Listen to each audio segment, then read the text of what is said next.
Thanks for joining us on Love Where You Live. We're at Terminal Gravity Brewing in Enterprise, Oregon, learning how Frank takes it from the raw ingredients to beer at Terminal Gravity. After the malted barley arrives at the brewery, it is then weighed and crushed, where it gets mixed with water to start the beer process. In here we mix the hot water and the crushed barley. And we get it, depending on the beer, the temperature will be a little high or a little low, but generally around 150 degrees Fahrenheit.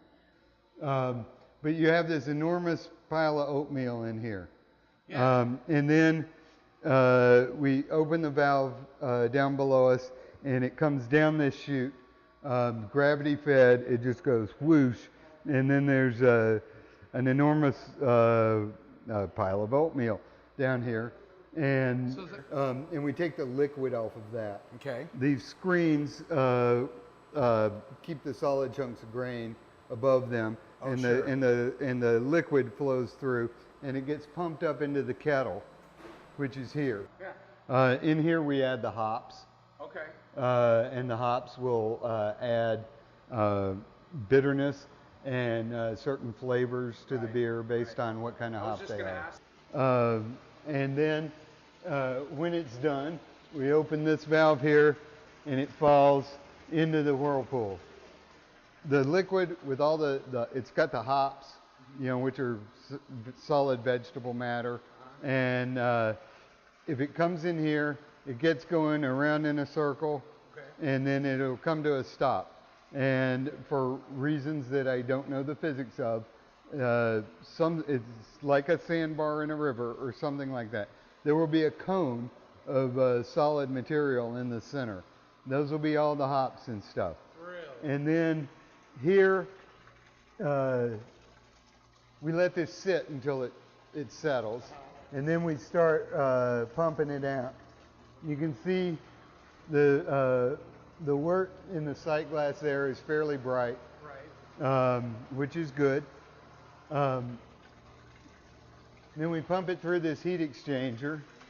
And what we have here is a whole bunch of interleaved plates.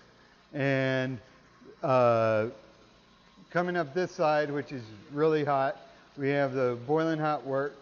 And coming this other way, we have cold water, and they pass each other, and you end up with cool wort, which is currently running at about, 78 degrees, which is a little warm, and hot water, which we reclaim for the next batch. Oh, okay. So we're pumping it back, and it's going into one of our fermenters, and it's actually this one back here. We already have put yeast in here. And the yeast will consume the sugar, the sweetness in that wort that you tasted, sure. And it will turn that into alcohol and carbon dioxide. How long does this take? Like you're pumping the wort in here, all that. How long until this becomes beer? Until this particular kind becomes beer, it's going to be around 2 weeks. Now this beer isn't ready yet; it's like half ready. But this is the Cross-Eyed Cricket IPA. Cross-Eyed Cricket. And this is non-carbonated. Non-carbonated.